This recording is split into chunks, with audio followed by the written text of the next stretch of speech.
All right, I am live here with me and Chris from They Live by Film, and obviously we're live not with you, and you're watching this later. But I wanted to bring somebody that I think deserves some extra voice to the community, and that is the podcast They Live by Film. I've been listening to them for a lot of this last year, and they do kind of a lot of similar things that I do with bringing voices from these labels and providing information that people don't share necessarily willingly unless you sit down and ask them.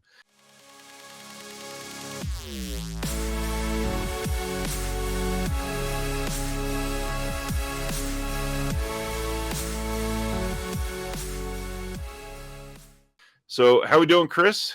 Glad to have Hey, you. wow, man, thank you for that intro. That's great. Yeah, no, I'm doing great. I made the mistake of taking Benadryl 3 hours ago. I mean, I knew I had to take it because allergies are so bad. But if I fall asleep mid-interview, that's why. Just wake me up. I'm ready for this. I'm jazzed for this. Well, what's Um, great, I've been up late the last 4 nights in a row, coincidentally, and I work at 6 a.m. every day, and I've got 2 young kids, so I'm barely here. So this could just be like a 7-hour video and 6 of them us snoring. I'm Perfect. down. Captivating. Uh, Well, at least they can look at the disc in your background. yeah. Well, so we actually, let's see, where are we at now? 4 hours ago, I just spoke. So one of the things we had a little like, I jokingly called it a writer's retreat. We basically just booked an hour and chatted about what we wanted to do for next year. And one of the things we talked about was getting into archives because we've never spoken to an archive before. And luckily, we were able to make through a connection on Reddit actually. Uh, One of the archives. So we just spoke to the George Eastman archive Wow. from the George Eastman Museum up in Rochester, and that's going to drop in either a week or two. But yeah, it's crazy to see how many people in this world know each other and work with each other and like have stories with each other. And yeah, it's been really fun to do this. That's for sure. And I mean, one of the things that I have loved about They Live by Film is that you get this insight. And I'd love to hear just your little elevator pitch about what they do. But I mean, the big thing you've had two people tangentially related to the People's Court on your podcast in the last year. How awesome is that? Did you ever see that episode? No.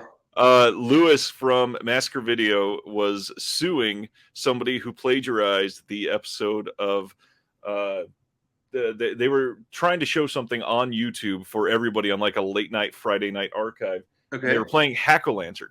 So they took somebody from Vinegar Syndrome on the People's Court and defended themselves, and they won the suit.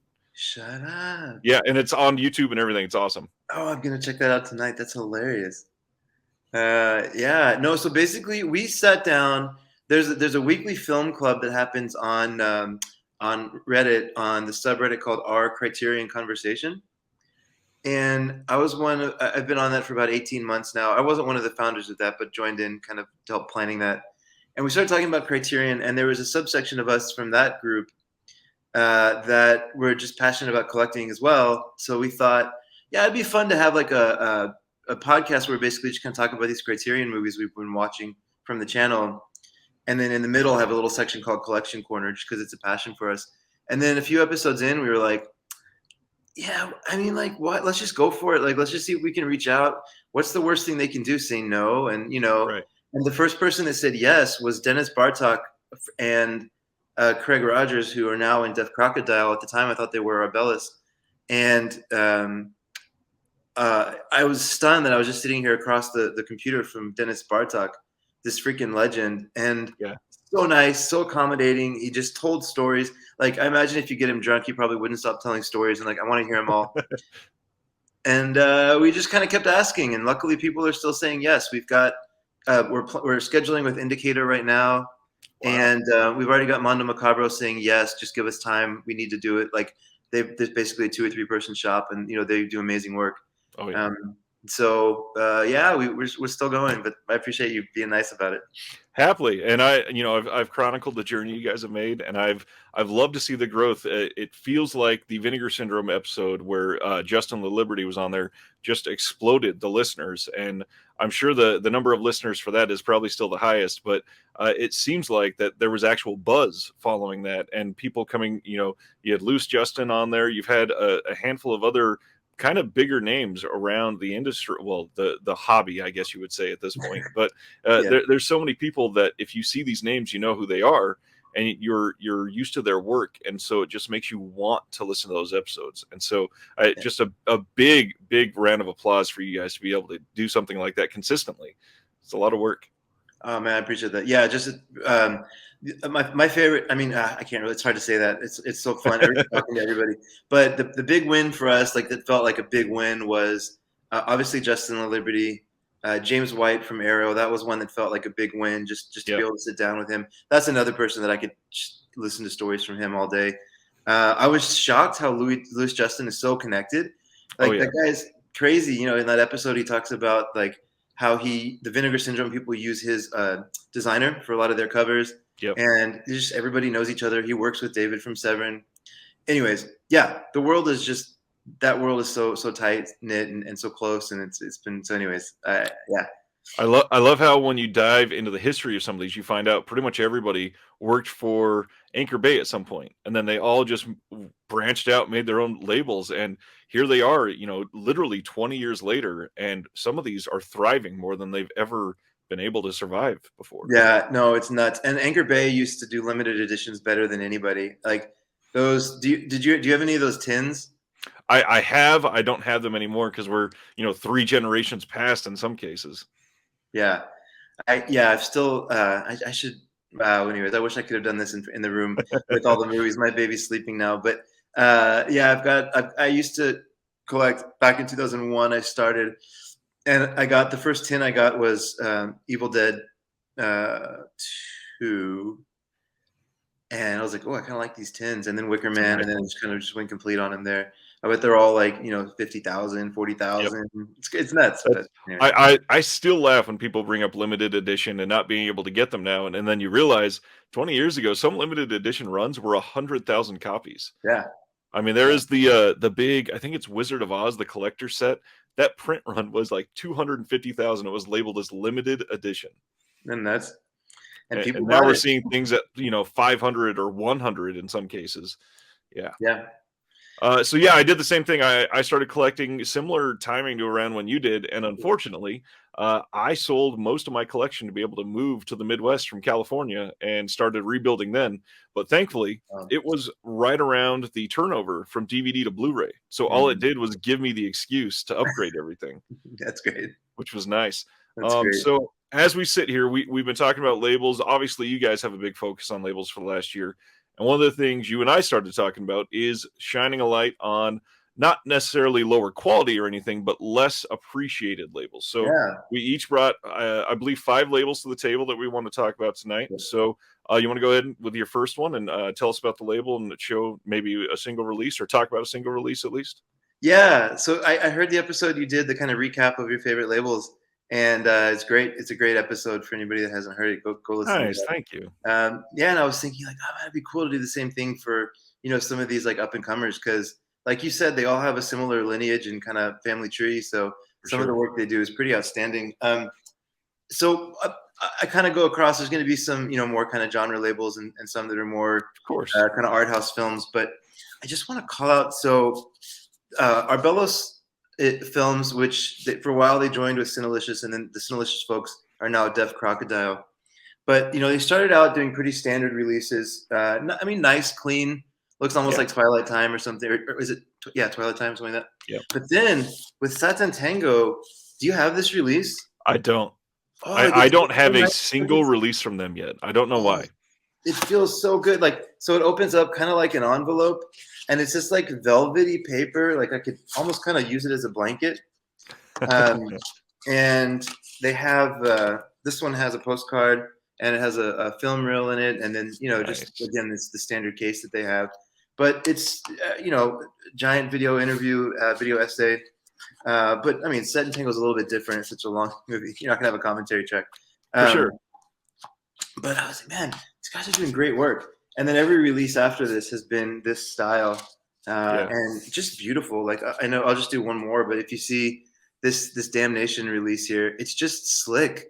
Like They've been getting very popular since that first release. yeah, for sure. So I'll start there. What about you? What's one of yours? One of mine is one that I tend to, well, actually, my first two are some that I tend to talk about a lot just because they are people that are near and dear to my heart. And the first one I wanted to talk about is Third Window Films from the UK. They literally only do Asian cinema and they do it so well. This is the brand new release they did for the Toshiaki Toyota. His later years. They have done an earlier year set, but this release is a little slipcover, and then it's got the digipack on the inside that's got Mm, the nice. multiple disc. But the cool thing I love that on the back of the digipack, let me see if I can pull this back to show it. It actually has this ongoing artwork with the title and the years of the box set. Love And it. this thing is just loaded with special features, loaded with care. You can tell it's a company that really only does this because they have a passion. And one of the things that has really struck me from them is that they are not quiet on social media. So they, gosh, I think at this point it was probably around September ish. They released a title and they posted a screenshot on all of their social media, and they said if you Google the title of the movie that we just put out, the entire first page of Google was all links to torrents of the movie. And the way that they were showing was if you want some of these companies to stay around, you need to make sure that you're engaging with the companies and purchasing physical media to keep it alive, Love it. because if it, pirating is alive and well. There are still a Yeah. lot of people downloading things. There are a lot of people selling bootlegs that are either poorly done, or in a lot of cases they're done just as good as some of these labels. They put in a lot of work to get good bootleg money, but you're still not supporting the source. And the best thing that we can do to get many of these filmmakers and these labels to keep them in business, to keep doing what we love from them, is to buy from them. So, what's your stance on tangents? Are you pro or anti-tangent? uh Well, first of all, for everybody watching that doesn't know, do you want to dive into that a little bit? And then, because I've been talking about bootlegs a lot for the last month or so. I'm just curious. There's this gray area for me where I haven't quite figured out how I stand. Because Yep. my collection just passed 4,800 titles. Like, I'm a very avid collector. Like, I'm a big supporter of physical media. But I was trying to do, what's a good example recently? Um, Ginger and Fred. Do you know Ginger and Fred? I It's a Fellini film. I recognize the title. I don't think I've seen it. So I like going through different directors, kind of trying to see everything. And there's no North American release of Ginger and Fred, and there's one French release with no subtitles. Of course. And luckily, I found it on YouTube of all places, so I didn't have to worry about it. But I went to DVD Lady just to see basically like if I could get a digital copy from them for like $7 or something. Yep. Oh, I know what it was. Here's a better example. Jodorowsky. I just finished a Jodorowsky run, and he had a movie called Tusk that he put out, which is about the relationship between an elephant and this young woman. They grow up together, and Hmm. it's this kind of sweet, borderline kids movie. But there's no Jodorowsky film that's totally a kids film. But Right. um, and it's not released anywhere. In fact, the only kind of copy of it is a release that was on French TV, and it also doesn't have subtitles. But it's okay. The movie's in English. And so I wound up going to DVD Lady and getting it there. Otherwise, the movie's not being seen. And anyway, I was just curious how you like. What do you do in that situation if you're trying to find Tusk? So first off, that was a dry attempt at humor. I'm very pro tangents. I love going off on random offshoots. We always Okay. do. Bootlegs. I have probably about 45 physical bootlegs. I Okay. tend to not go digital at all. My thing is I try to not buy them anymore. I recently, as hypocritical as that's going to be after I say that, I recently made one order because I had people requesting some content about them. So I wanted to be able to dive in and actually speak from some side of knowledge, be able to show that I know what I'm talking about. Yeah. We actually just talked about this literally, I believe last night, with me and Flip on one of our shows. Bootlegs for movies that it is literally a shot in the dark that they will ever get any release. We are generally pro. However, I'm of the stance that if it ever does get a physical release, first of all, I'm throwing the bootleg away. But second Yeah. of all, I'm buying not one but two copies of the physical release, one for myself and one to gift for somebody to pay back the fact that I did have a release previously. and I've stuck to that for every single one I've had. I think I've had 3 so far that have been released, and each and every single one I've gifted to somebody else, just a show of support to that filmmaker. That I'm more than happy to do that. But I mean, Yeah, there are, Hong Kong cinema is huge right now, and there are yeah, tons of Shaw Brothers titles that will never ever get physical media releases that you can find online right now. There are random exploitation films from the early 70s that not only will they never get a physical release, most people under the sun have never even been within like 100 miles of a theater showing it, or of anybody that yeah, knows of the movie. So yeah. if that's the case, it's hard. Like, I don't want to say yes, go buy an illegal version of it, but at the same time, it's we got to preserve it somehow. Yeah, I mean, if there was no music piracy, there'd be no Spotify, right? I mean, Exactly. so there's kind of two sides to this argument, but I'm like you. I tend to I will search everywhere I know how, and I don't care if it comes from China. If it has English subtitles, like I'll get the physical copy. Right. Um, but anyways, yeah, cool. Yeah, I'm all about that life, and I mean, even of English films, I try to get English subtitles on them. I get really upset when there are things like the old Code Red disc that don't have any. Thank you. Like I'm not. I have my hearing is fine. I got I'm not hearing impaired or anything. But like I watch movies and my kid's like in the next room. I'm not going to blast the volume. Exactly. Like I need the subtitles on. Well, and not to mention, we are a 24/7 subs house here. All both of my kids, they watch everything with subs on, and I think I have one that's 5, one that's 6, and I think that's one of the reasons they both can read like 4 levels above their grade level. Yeah, it's a good point. Yeah. There's that Uh, association happening all the time. exactly, and they hear it and they see it and they learn from it. Cool. Label number 2 from you. Yep. Here we go. So, uh, I also agree that it's a great label, but I wanted to give a shout out to Jesse from Diabolic DVD, actually from Exhumed Films, then Diabolic DVD, and now Cauldron. I just love that guy. Like, what a legend. He's Um, everywhere. Even before we were lucky enough to speak to him, I did no idea how hard he worked. I thought he worked hard. I had no idea how hard he worked until I heard him talk about, his way of relaxing is getting on and answering emails of people yelling at him for 3 hours Right. before he goes to sleep. And by the way, for everybody watching, great episode. Go again. Subscribe to They Live by Film. But to hear how much work it takes for Jesse to put out some of these big titles, how I think he said he brings in his mom to help package stuff up on Yeah, there. yeah, like, Yeah, it's nuts. I mean, yeah, margins are tight, even in this business, I guess, right? The release that I'll talk about is his first one. What a cool cover art. I mean, I think this pretty much just sums up.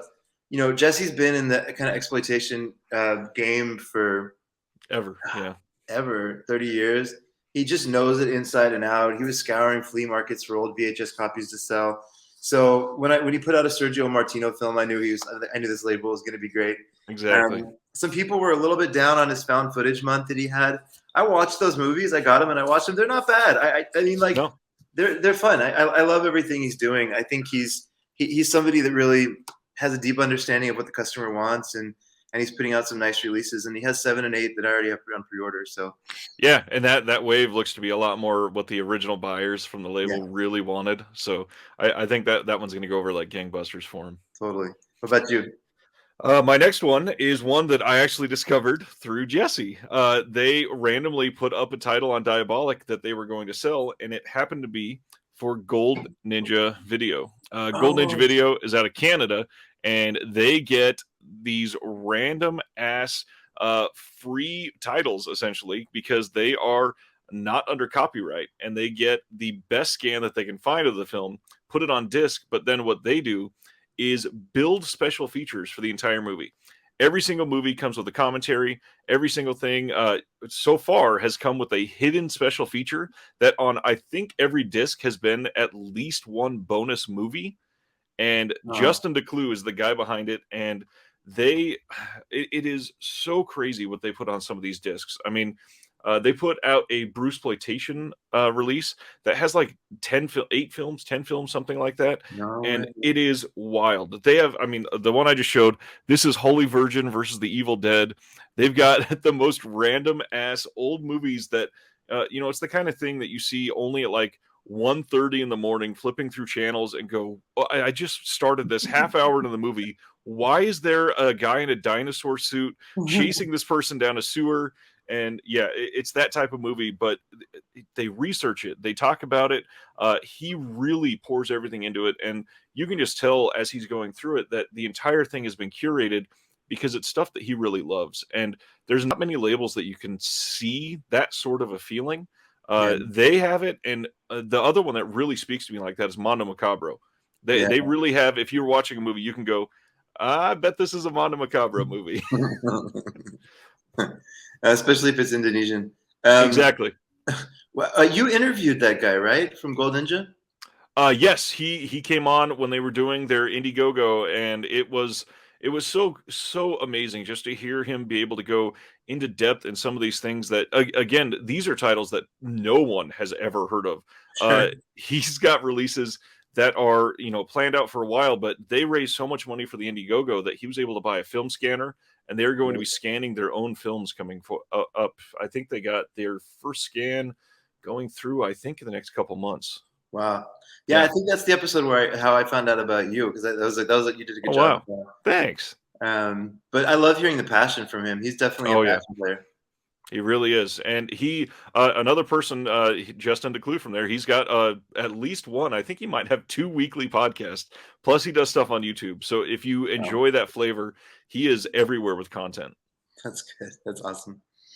Um, okay, so I'll do number three. I guess I'll just go alphabetical. Wasn't my Sure. intent, but um, we had an interview recently with this guy before the release came out. This guy named Jason Oy from Crescendo House, and I could sense that something was different about him. Just he's such a passion player. Speaking about passion, he has such a distinct vision. I was like, man, this really is, and he put out Obayashi's last film, the director from House or Hausu, Yeah. and I was like, okay, I'll just check it out. And I got it in. And if anybody hasn't seen this, this is like the most beautiful release. I got it. I was like, what the hell? It is Like, this is ridiculous. the most mature steelbook release. Like, this is not something that you put out as your first release. Right. It's just beautiful. Like the booklet, the I guess I don't know if it's not lobby cards, but they have these cards, the postcards, Yep. and 2 discs, chock full of features. He has these interviews with Obayashi's, who's now dead, with his wife and daughter, and it's like it's so wholesome and sweet, and like you get to see them like tearing up over the respect that's given to their husband. Yeah. Oh gosh, beautiful. So, anyways, the movie by itself is a trip, but Crescendo House is only one release, and he has a spine system, so it says 01 up there. Everything from the way that I don't know if this is going to come through, but like the way he designs his logos, it just looks nice and So it's like nice. aesthetically pleasing. It's I was stunned by this guy. Like, who is this? So I can't wait to see more of what he does. The art on that, when I first opened that steelbook, I just literally marveled at it. And I got it in and showed it on one of my Thursday live streams to show as a collection update, and it was one of the most engaging pieces of art for everybody looking at it too. It is beautiful, but beyond that, I'm stoked that they even include the plastic to protect it, because not a lot of companies do that on those steelbooks. So Yeah, it's a Synapse is nice the only touch. other one I can think of that's pretty consistent with that, right? That, and then it's not a boutique, but recently Lionsgate has been doing that on almost all of their steelbooks, which Oh, cool. they have kind of been changing the way that they do that and making it more appealing for the consumer. I'm sure you saw pictures of it online, but they had that American Psycho steelbook where when you pull the Yeah, plastic down, it looks like he's pulling the face mask down. The yeah, other big one that started that was the Saw 4K. When that yeah. first dropped, it had the TV, and when you pulled it down, the monitor was gone, and it was just the face of the Billy puppet. So it was Wow. great, really well done.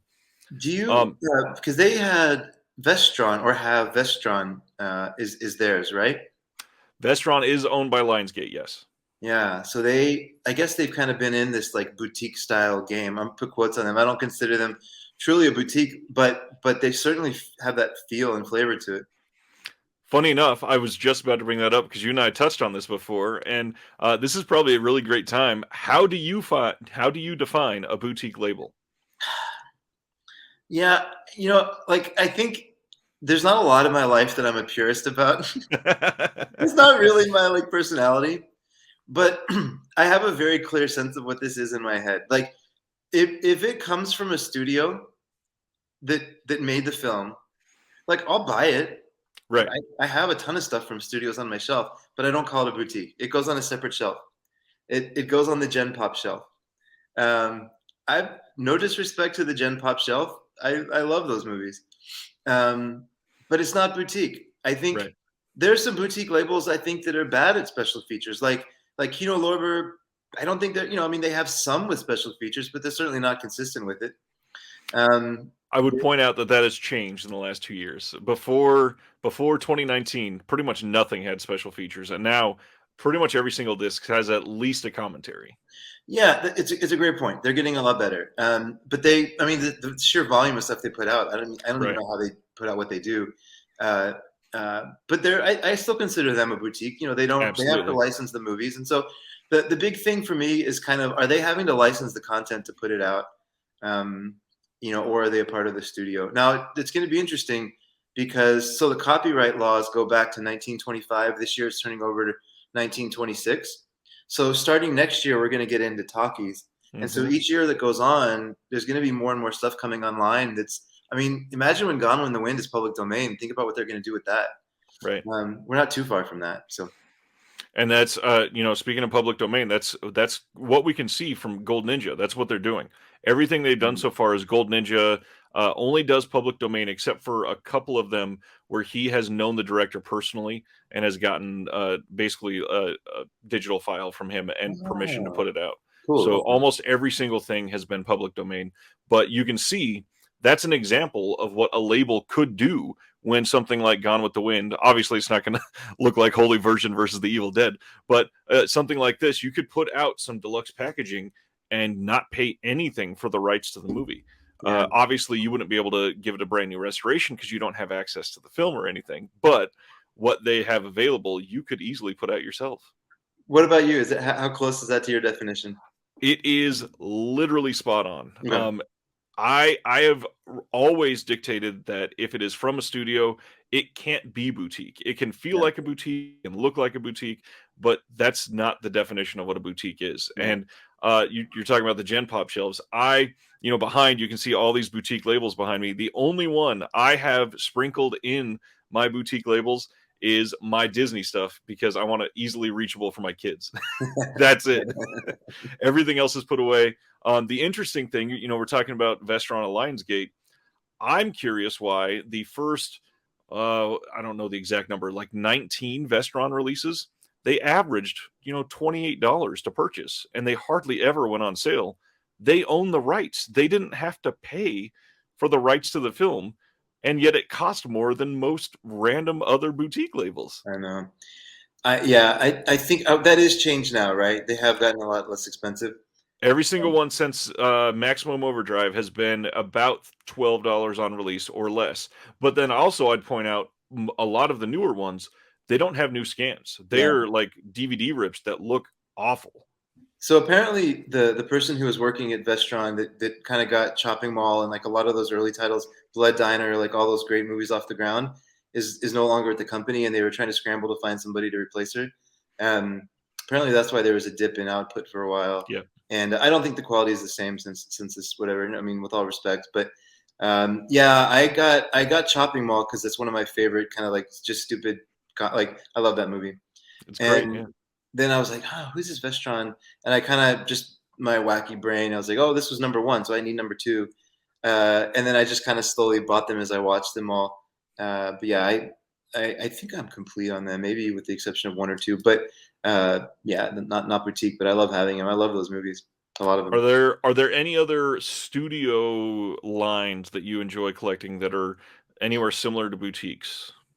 Yeah. So okay, I was so intrigued at Paramount Presents when they came out, right?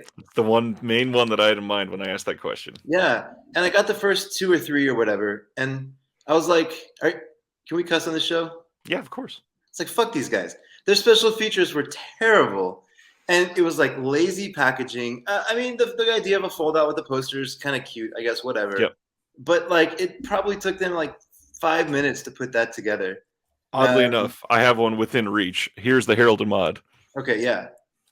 How are the features on that? Because they stole that from Criterion. They did steal it from Criterion, and they have the commentary with Larry Karaszewski and Cameron Crowe, and then Yusuf and Cat Stevens on Herald and Mod and trailers, and that's it. Like, I have a hunch that they're And using that again, as, just a regular Blu-ray case on the inside. like, I have a hunch that they're using that as kind of like market research, like kind of playing around with like, are people buying these movies? And I know they are. Like, I know people are buying them. But yeah, like, show some effort, man. Like, come on. So I thought that at first, and now they're literally up to like 26 or 27 titles in that line. And I don't know if you saw it. There was I think it was a Rolling Stone article that came out that somebody from Paramount had confirmed some of the titles that had come out on Paramount Presents were going to be coming out on 4K in the next couple of years. So collectors who just bought into this line, brand new from the very beginning, they were going to be getting 4K releases, and that shouldn't be a surprise. I mean, Almost Famous came out on Paramount Presents and 4K Okay. on the same day, and so people that were collecting that but are quality snobs, you go out and buy two releases, or you choose one or the other. And Almost Famous is one of those formidable titles that a lot of people grew up loving. Yeah. It's a mess. So Yeah. I'm curious. And then the only other one that's a bit of a gray area for me is MVD Rewind. I'm fine calling them boutique because they're not a label or a studio. I mean, but it's kind of weird because they're basically doing what Diabolic did, but on a much bigger scale. Because they own the distribution for like almost Correct. anything that we buy as collectors, and so they're using some of that cash to put out their own label. But so they're kind of in a little bit of a gray area for me. But I love what they do, and I still support them, and I still call them boutique. I definitely call them boutique because they didn't make, in my mind, they didn't create the content, Yeah. so they are easily boutique. Yeah. And a lot of their stuff, they have been releasing things on disc for the first time. A lot of people are pissed off of them right now because some of their they've put out like 3 in the last year that are re-releases of titles that people bought recently, but a lot of them are Blu-ray or even sometimes DVD debuts. So it's awesome to see those come out, and without MVD Rewind, we probably never would have had them. There are random ass titles in there, like gosh, where is it? Things like Lionheart or Abominable. Split Second came out. Yeah. Drive. That Final Justice that just came out. Yeah. And they do so many really cool touches. Like that Final Justice release, the slipcover is faded yellow on the front to make it look like it's sun faded. But they came out and said, somebody asked a question on one of their Facebook posts and said, mine doesn't look like this. Was there something wrong with mine? Do I need a replacement? And he said, no, we put something in place on the slipcover so they were all different, because we wanted them to look like a different level of sun fading. That's which crazy. Wild. Nobody else does something like that. Yeah. And then another one of their releases, they modeled it after their family favorite rental store from when they were younger, and they made it look like it came from Eric's Video or whatever. Yeah. I love that. You don't get something like that from any studio. I'll take them out of my gray area. They're fully boutique. Yeah, I like those guys a lot. All right, my third one is it's fairly well known at this point, but it is the brand Cult Epics. And Cult Epics, they put out a lot of really high quality stuff, but hardly anybody talks about them. They've got that release of Angst that is a fairly famous title, and they've done a lot of like Tinto Brass stuff. But I mean, Death Laid an Egg is a really good giallo film, and for special features, I mean, look at this block on the back. There's a fairly large amount of stuff on here. And they put a lot into them, and they're kind of cheap. Like even Angst, which is, again, a lot of people have been pining for that for years. When it finally released, you can buy it for like $19. Wow. It's kind of hard to argue with, but good art everywhere. They got reversible covers and high quality. This got a brand new 2K scan. They've got random titles that nobody else puts out that they do not necessarily adult films, but more like erotic tinged films. I mean, they've done Tinto Brass, so a lot of it's kind of sleazy, but nobody else is touching that. So it's nice to see them put out. And they do some really other cool stuff. Like they have done a couple Kickstarters in last year to see people who are interested in like a 300-page book about the artist behind this movie, and then release it with the movie.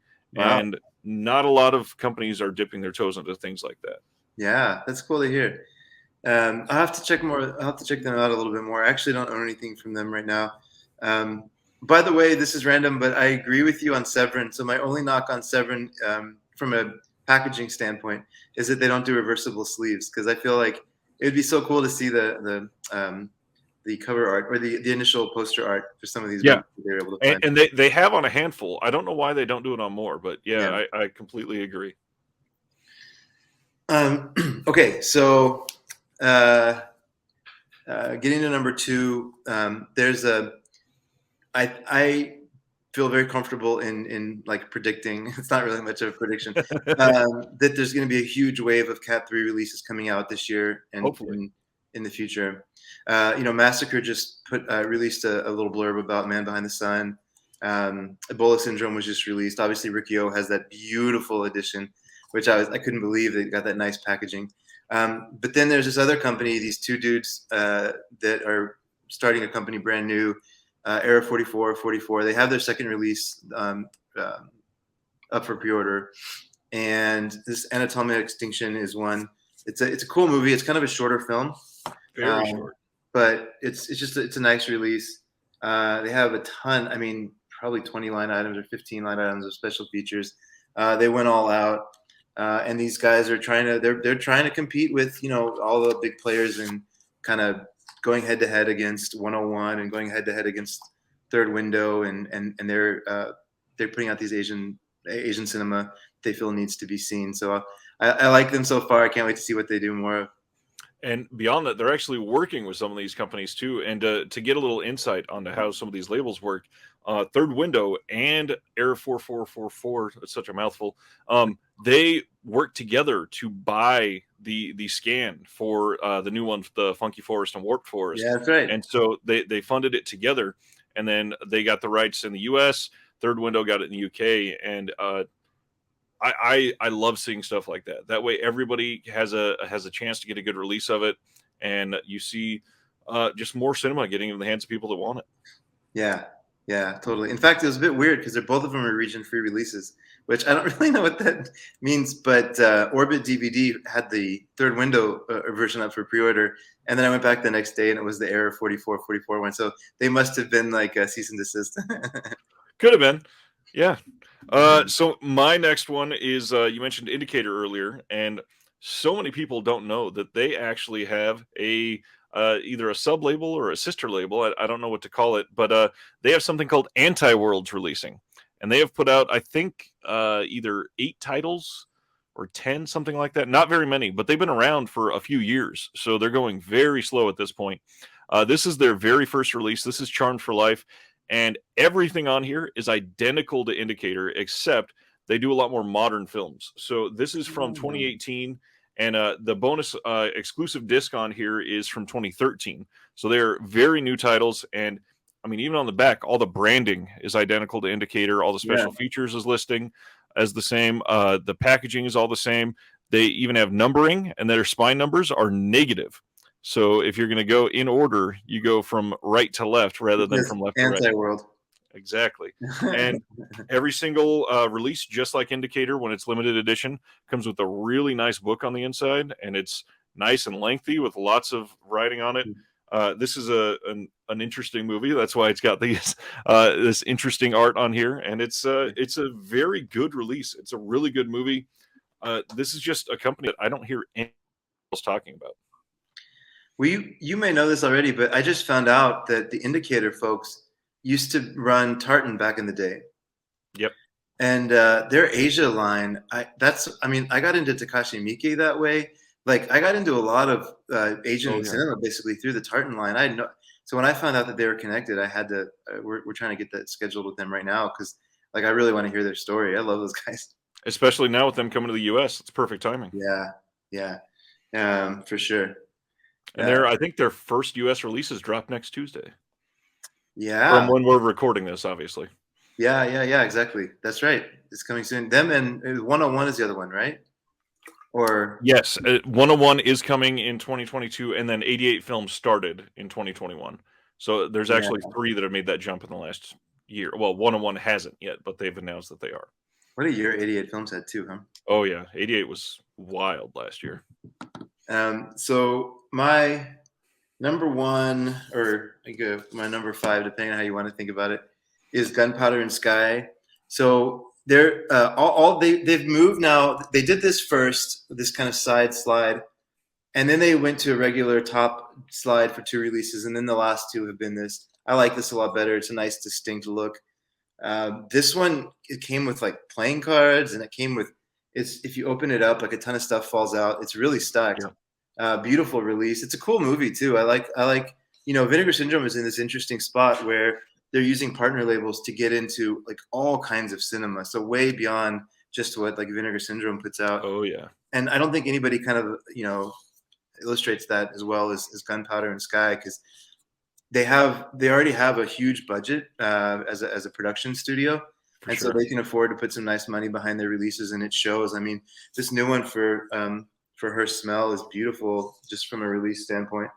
It's I very love the clever. packaging on that. Yeah, it's so clever.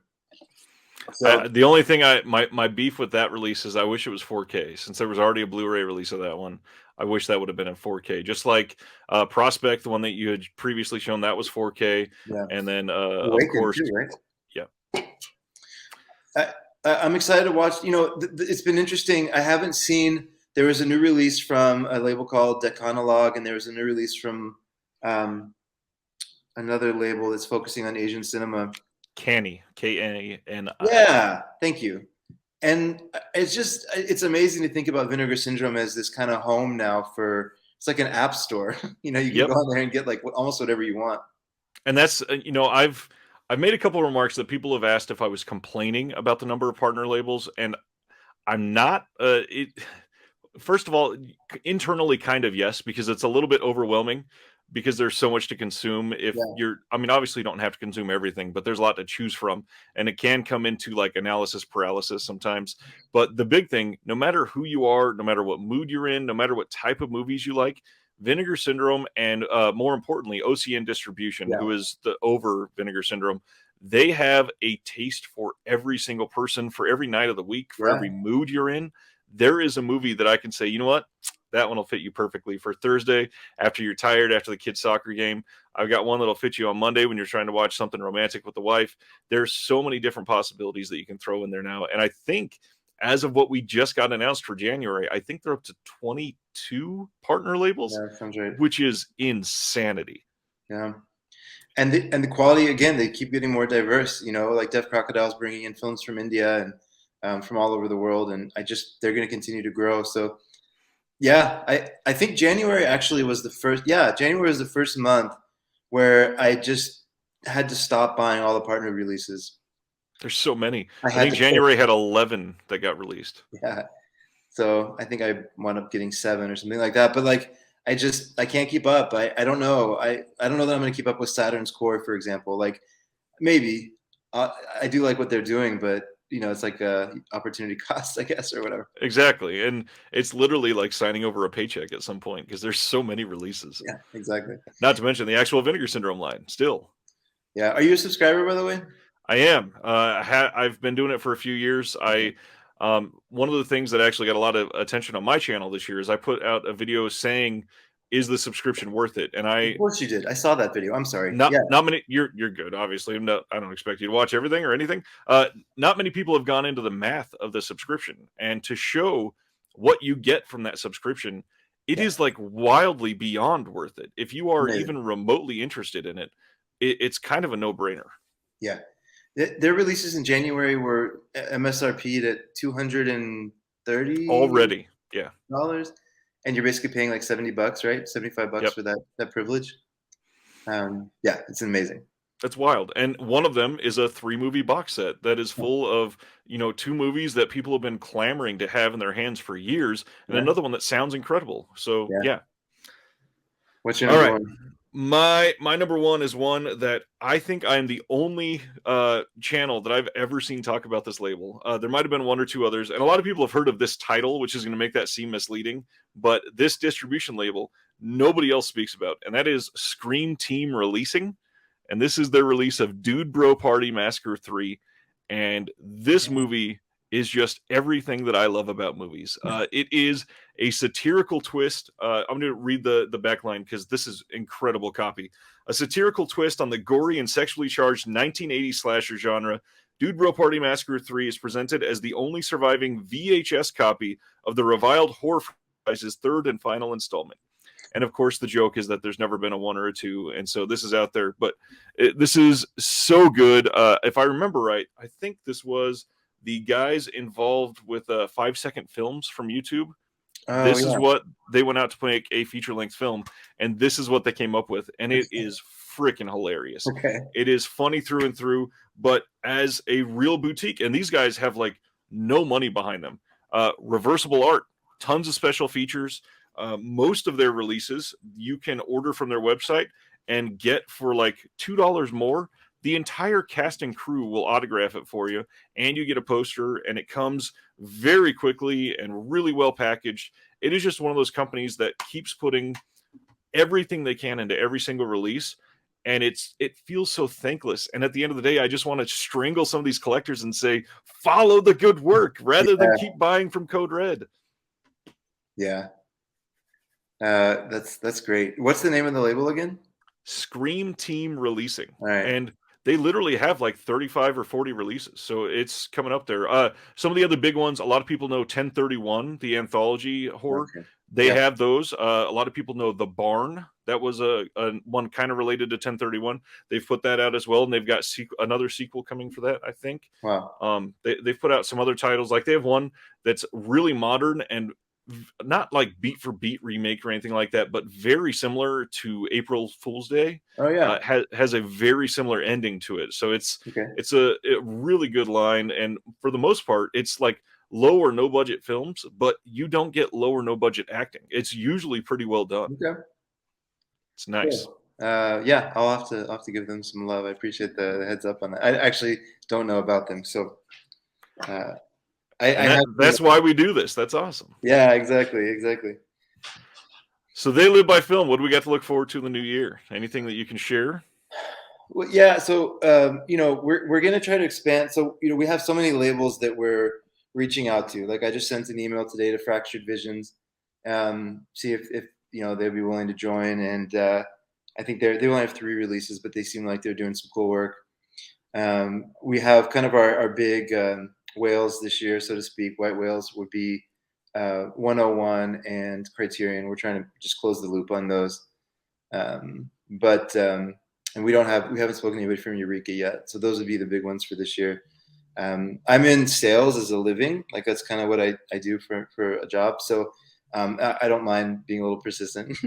And cold calling is normal. That makes sense. Yeah. Exactly. Yeah. And so, yeah, that, we're going to go that route. We're going to try to speak to people that are tangentially related to the discs themselves. So we're trying to get some archives in, some restoration houses. Just paint that more like complete picture of what goes into the disc. That, at the end of the day, like people complain that a disc like that Labyrinth of Cinema release costed $60, I think. It's a lot of money. That's true. But if you start to think about all that went into it, and like the travel to Japan to kind of meet the family in order to get the rights, and like the amazing release, like this steelbook where it's only a minimum copy of 4,000 in order to get like a steelbook printed. Just you start thinking about that and doing the math, and you're like, okay, like I don't mind giving some of my money there. So I think that's a big something we are passionate about. You're helping preserve film by supporting these labels, and there's some really good work. And it also is like, I think this is something that I've become more to believe in more through the conversations we've had. But I think boutiques are kind of leading the way and like pushing studios to do better in their releases as well. And so I think we're at the beginning of this second wave of kind of, it's never going to be 100,000 releases again, but I think the studios are going to start capitalizing on this, like with the Karate Kid set that just came out. It's a beautiful set. Like it is that's so great. Nice. Yeah. And like that, if the boutiques are the ones that are kind of pushing that forward and saying like, no, there's a market here, just be smart about it, then they're doing good work and I want to support it and all that. So we're just trying to get from different angles. We're going to try to get Daisuke Beppu on the podcast just because he doesn't want to talk to Daisuke. Yeah. Yeah. I mean, no secrets. We're just trying to to speak to anybody who's in the world, and geek out with them, and see if anybody will eventually pay us to do it. For anybody that has not checked out They Live by Film, two episodes primarily that I recommend. Obviously, the big one, Justin Little Liberty from Vinegar Syndrome, and not just because it's Vinegar Syndrome. You just mentioned the journey of the discs, and he goes into real deep depth on Mm, how they archive everything that they do behind the scenes, how a disc goes from scanning to getting it out into your hands, and yeah, they're surprisingly open on these episodes. So I love that episode. And then you had Arrow Video on, and they're talking about, arguing with directors on which scan to get on a disc and discussing everything from why certain things came out, why certain things are not going to be 4K, yeah, that type of discussion. And again, these labels are so willing to go into it because I at know. the end of the day, most of these labels are led by fans of movies, and Yeah, they're just like us. yeah. Yeah, and I'll say that we don't have them locked in yet, but I live in Austin, and AGFA's here in Austin, and I don't know. I don't think AGFA gets enough love. Like they're what was well, anyways, the releases they put out are all super fun. Oh, The Sword and the Claw. Have you seen that? Yep. So cool! Like it's such a It's fun so movie. off the wall. Yeah, I love it. And like, all their releases are great. And I think they finally, maybe through their partnership with Vinegar Syndrome, but they've kind of figured out like make it spined, make it Yep. limited, like do it a little bit systematically. And I think so I'm gonna try to get them on and just talk because their archive is massive. It's And they huge. have people like RZA that are supporting it through their own personal film collections, which is just cool. And speaking of supporting them, I will give the shout out again. I've mentioned this on a couple of my live shows, but for those that don't tune in live and just watch these after, AGFA is a nonprofit. And one of the things that you can do while you're supporting a billionaire, if you ever shop through Amazon, you can go to smile.amazon.com and list AGFA as your nonprofit. So every time you buy something, Oh, they will get almost 4% of all of your purchases. that's awesome. Okay. So I just checked recently, and I think I've sent them like $80 over the last 5 years. That's great. And it's not much, but it's something. No, it adds up as a lot of people start doing it for sure. Absolutely. So Um, go ahead. well, I was just gonna say, what about you? Like, what are some stuff you have coming up? I want to make sure I start tuning in.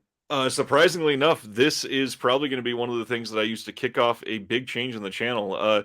Right now, I have a live show every Thursday night that I do, and then on Tuesdays, I've got the other podcast that I do with Flip. But I'm planning on releasing a video pretty much every Monday, Wednesday, and Friday moving forward. No way. And I've got a lot of stuff in the works. You mentioned Mondo Macabro earlier. I'm working on a label guide to them, going over their history, everything they do to put into their releases, what their releases are like, what can what you can expect from them. And I'm hoping, fingers crossed, that I can get some inside information and through a conversation with Jared Honor from Mono. Yeah. Do you already have a connection with him? Otherwise, I can send you his info. Yep, we've been chatting on Facebook a little bit. Okay, good. But yeah. By the way, I didn't mention this. I meant to mention this, but your label reviews are amazing. How do you find out so much depth about all these labels? Literally just scouring the web. Okay. I put a lot of time and attention into it, and I'm a psychology major when I went to college, and I just did a ton of research, and that's all I Okay. do now. I don't do anything related to my degree for my job, so Yeah, I use it somewhere else, and yeah, it's nice to be able to put my hobby into use with the way I used to research for that. it's really good. I appreciate that. But yeah, that's pretty much it for us. I would say I'm super easy to find. Like I'm View to a Thrill on Reddit. I have a personal journal called Personal History of Film that I just put my thoughts of the movies I watch. So it's super easy to find me and chat. I'm on Instagram, same thing, Personal History of Film. Um, yeah, anybody that wants to talk about movies, I pretty much am open to talk. So Same here, and I appreciate that. And again, They Live by Film, really fun listen, and you get the three very different personalities each week, and yeah, discussing all of these before you go into the interviews. I mean, funny enough, literally in the middle of the 2021 wrap up episode that you guys put up right now, I just haven't been able to finish it. Started about 2 days oh, ago, and I cool. love that. You get one person that finally saw There Will Be Blood. You get Yeah. other people that are discovering things that have been around for decades, and they're just watching for the first time. It's nice. It's nice to see people grow and really appreciate cinema that a lot of us love. And yeah, I appreciate the content, and I hope for the continued success and attention you fully deserve. Wow, that means a lot. Thank you. Uh, that's yeah, it's a lot of fun. Yeah, Adam is Irish, so it's super fun to get him. He's very opinionated. And then Zach is from the mountains of Virginia, so to speak. Not And you quite. all legitimately just met on Reddit. That's how this happened. Yeah, yeah. That's Like awesome. just started talking about Criterion films, and someone's like, "Do you want to join a film club?" And we're like, "Yeah, let's go." And we just kind of became friends and hosts. So, Cool. Well, yeah, thanks for hanging out, Chris. Hope to have you on again soon. yeah, it's been great. Thank you for the time. Appreciate you. Thanks everybody for watching, and we'll see you next time.